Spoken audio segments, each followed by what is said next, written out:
The coupon on building your wealth ends tomorrow evening. Make sure to email me if you want a bundle at kevin@meetkevin.com or use that holiday coupon code down below to join the courses on building your wealth. Check them out in the links below. Hey everyone, Meet Kevin here. Will the stock market bubble pop in January? In this video, I'm going to share with you as much as I know about market-moving catalysts that are coming between now and the end of January. Remember, catalysts are things that can accelerate the stock market growth or decline. So let's go through some of these right after I cover some fundamentals that are fascinating and important because they play into our expectations. Now, first, I've discussed this before, but the magazine The Economist reported that 25% of all currency in existence today was created in 2020, thanks in essence to the central bank's money printing addiction, which isn't even really money printing anymore, they just change digits on a spreadsheet. So what's crazy here is, especially during a time that the stock market feels terribly overvalued, try this.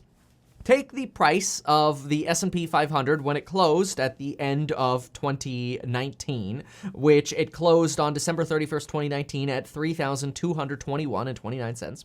Take that and add 25% to it.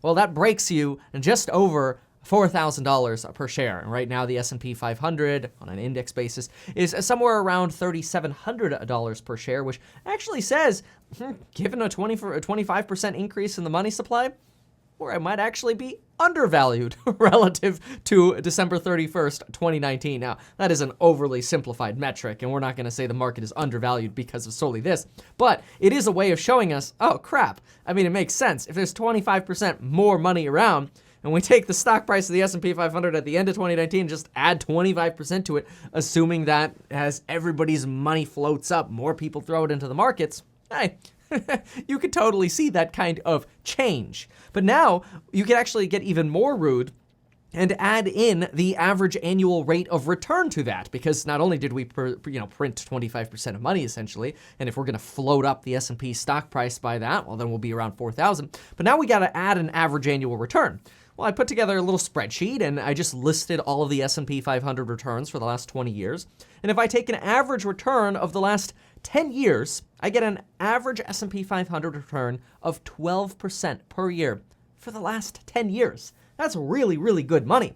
Now, if we add in the Great Recession, unfortunately, this return literally halves. It goes down to 6.01, but even that is pretty decent. And if I take the blend of these two, we could say, hey, let's go ahead and add 9% appreciation to this value. And hey, we could get S&P value 4,400 as a reasonable potential expected value for the end of 2020, just because of all the insane money printing that's being done. So given this, including average returns, if the Rona weren't around, hey, S&P 4,400, here we come.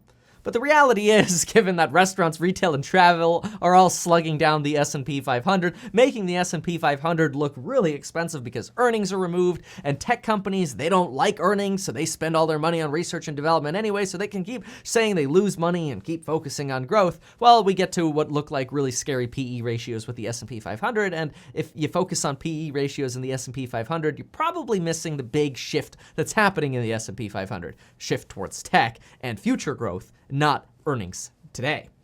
But I will say, things look a little topsy-turvy in the markets, and this is where we have to consider catalysts for a potential market crash.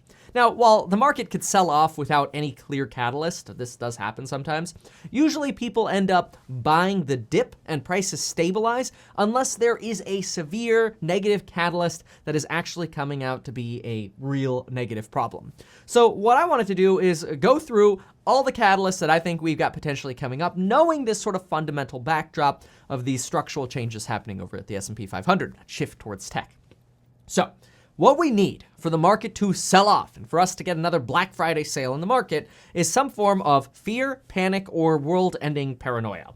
And this is kind of what leads to market shocks. In March, obviously, we had a big old shock. We had world-ending paranoia. In September, we had a tech sell-off that was due to valuation fears in the tech market. And since we're way beyond those prices, but that was fear, right? And in October, before the election, we panicked over a country that was certain to fall into oblivion and, flames of protest wars after the election, which never materialized. So what are our new fear catalysts going forward? Do we even have fear catalysts going forward? This is where things gets interesting. We've actually got quite a few. Let's go through the list. And you're going to want to stay to get through all this list because some of these could be more severe than others. They're not ranked in any particular order. First, mutant COVID. We know we've got a few mutant strains of COVID. We know right now there are 20 to 30 popular strains of COVID, but we've got the one in the United Kingdom that spreads 70% faster than other forms of COVID and is being blamed for canceling Christmas in the United Kingdom. Now, they did get Brexit done, which is cool. That was a big fear catalyst back in 2019, but the market's kind of shrugging that one off. Maybe they already priced that deal in, so that thing, done. Instead, we got to focus on this COVID here. There's even talk about another South Africa variant this time that could actually be even more transmissible than the United Kingdom variant, which is crazy because that one in South Africa has already replaced and dominated most of the other strains in South Africa. And, strains of COVID, different types of strains, usually not a big deal. The severity of the disease tends to be stable so far from what we can tell. There doesn't seem to be one strain that's more deadly than the other. Yeah, one might be more transmissible than the other, but in actuality, next week, we expect the World Health Organization to announce that they'll probably believe mutant COVID will respond just as well or close to just as well to previous strains of COVID to the vaccines that we have. Now, this is where we have a catalyst potential.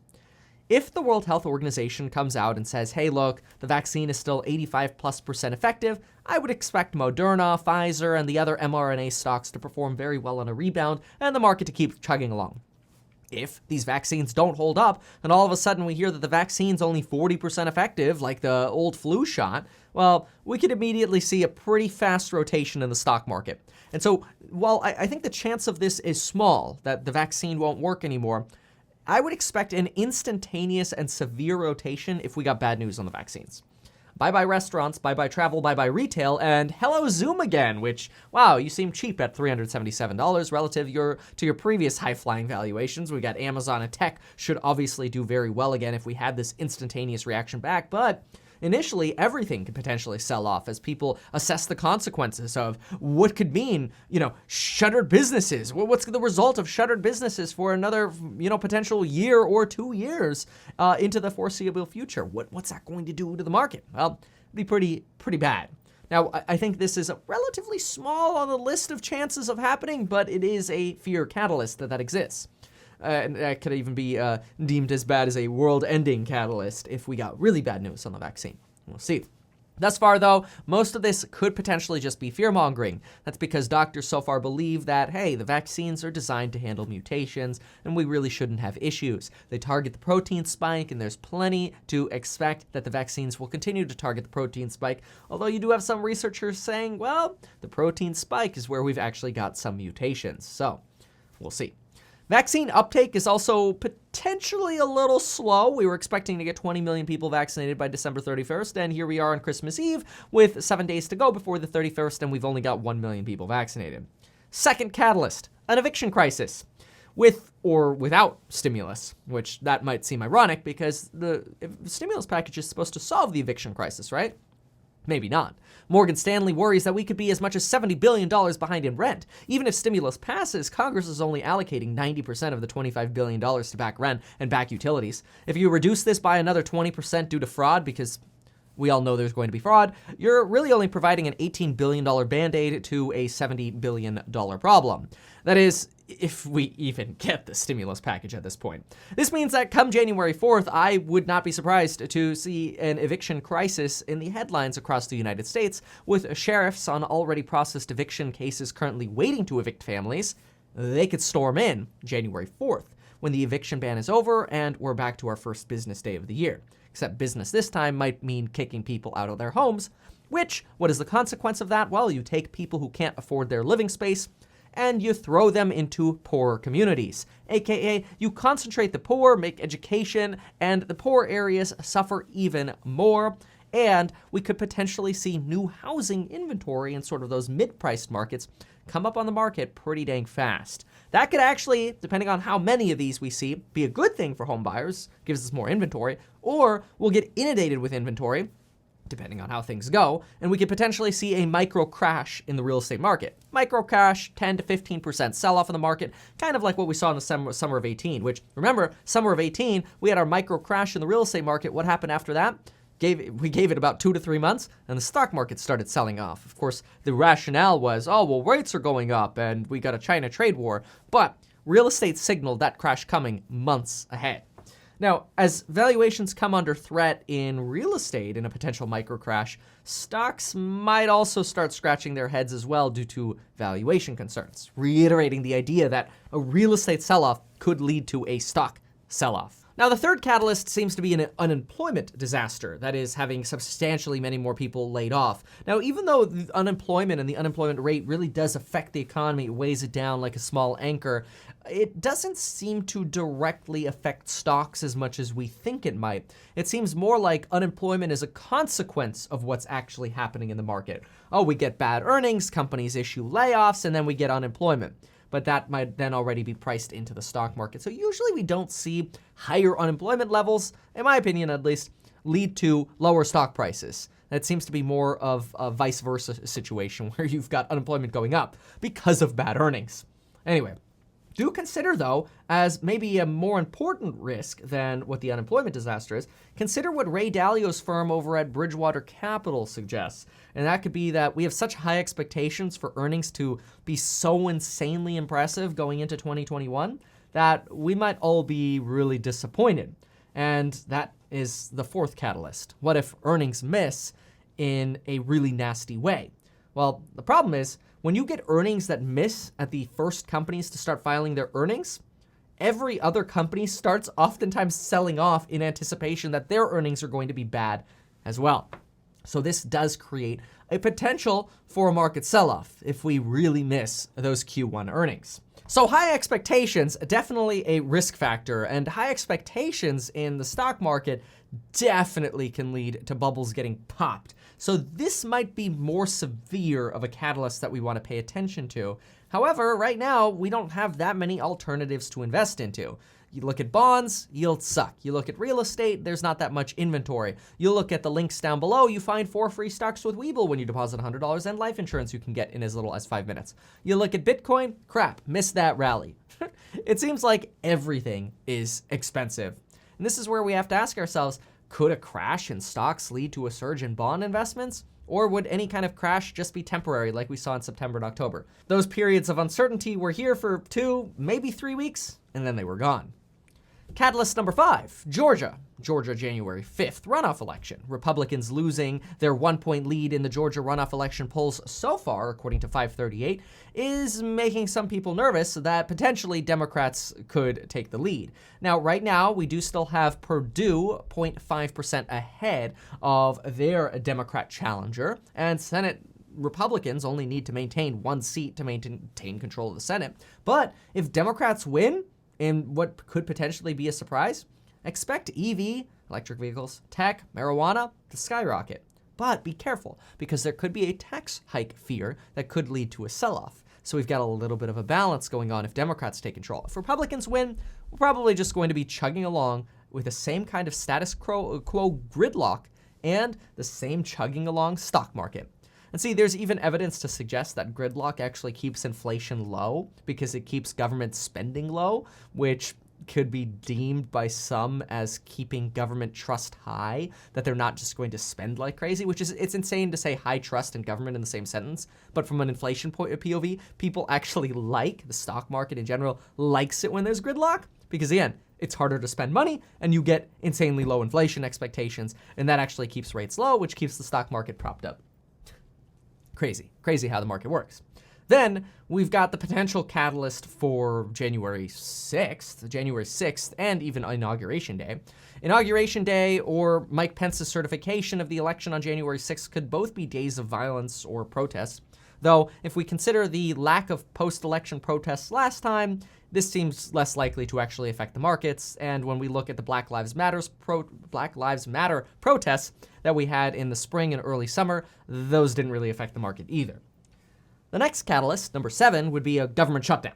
At the end of 2018, we had a government shutdown that we might repeat. In fact, we had an insanely long 35-day shutdown at the end of 2018 as Donald Trump forced funding for his border wall. Well, guess what the S&P 500 did during the lockdown? Now, in fairness, the S&P 500 did have the China trade fears sell-off in November, but Literally, if you look at the S&P 500 dates at the end of 2018 and you overlay that with the government shutdown, the S&P went up about 10% in 35 days. Seems like the market just don't care. The market is weird. Number 7 catalyst, cybersecurity. Look, we know after the massive cyber attack via SolarWinds that allegedly hacked into computer networks of top officials, the Treasury Department, and other departments throughout the country that are very sensitive. Donald Trump, of course, says, no, it's not a big deal, but we do know that Biden is kind of freaking out about it. And it's potentially that Biden is freaking out because he doesn't know if there was damage, because Trump's not telling him, or he knows there's damage and he's freaking out because it's concerning. We really don't have an idea other than Biden saying he wants more information, wants to investigate this. How much of this is politics? Who knows? But now it does kind of make us wonder, how much does Russia know about us? And more importantly, what's Biden going to do about it? See, Biden suggested that we give Russia or anyone who cyber attacks us an equal and appropriate response, which when he was asked in questions, he even mentioned the word nukes. Now, is he actually planning on using nukes to respond to a cyber attack? Probably not. But he said an equal response would be merited, and he's the one who raised eyebrows by even mentioning that word. So, which of these catalysts is the most dangerous? Well, look, if you're in recovery stocks, obviously, you know COVID mutations are your biggest risk. Low vaccine uptake, those are your biggest risk. High debt at these indebted recovery stocks, those are your risks. Regarding the other ones, look, I can't really say that any of these are jumping out at me, screaming in my face, going, oh my gosh, this is a big negative catalyst, and if this came true, we got major problems. I might be blind to a really big negative catalyst coming up. And if you've got one, let me know down in the comments. But what is possible, and this is probably more realistic, is a combination of multiple catalysts. That could be bad. Individually, none of these make me too terribly fearful to the point where I don't want to be fully invested. As such, my plan going forward for the rest of the year here is take advantage of the last few trading days, get fully invested up to 20% margin, and then when we go into 2021, I'll be on standby to see what kind of opportunities I can go shopping for. My plan is really to reduce margin at the same time as these catalysts disappear. If the market sells off because one of these catalysts hits in January, I have no plans to sell any stocks to protect against 20% margin. It's a relatively low exposure. Instead, I think I'll take the advantage and go on a buying spree and actually use some margin or new income coming in to go shopping for cheaper stocks. Although right now, as much as I want to sail on stocks, I really personally, just me, I'm literally making up these numbers, so don't hang your hat on them. But I think there's only a 25% chance of a 15% correction. I'd say we have a 50% chance of maybe a 10% correction. That's reasonable. You know, over the next 35 days, I think that's reasonable. 50% chance of that. You know, that's, again, decent. I'm not going to be not invested for a 10% correction, though. That doesn't make sense. And that's why I am fully investing, because, again, I only think there's a 25% chance of a 15% or more correction. And then when I think about, like, what about a big, you know, margin risking sell-off? Yeah, a 30+% sell-off, something that would start kind of making you go like, oh, how long is this going to go? You know, between now and my birthday on January 28th, I don't know. I'm marking that up as a 10% chance. Unless I'm really off here, I'd have to be missing some big catalysts or a black swan, which, look, COVID was a black swan, but what did we do when COVID came around? We went shopping too. So now I didn't have margin going into COVID coming around, but those are my current plans, and who knows? Maybe by the end of February or March, I can get back to zero margin. We'll see how it works regarding the portfolio. But these are my plans. This is my catalyst watch. We'll see what happens. I want to know what you think. And folks, if you like this kind of content, consider sharing this, consider subscribing, and we will see you in the next video.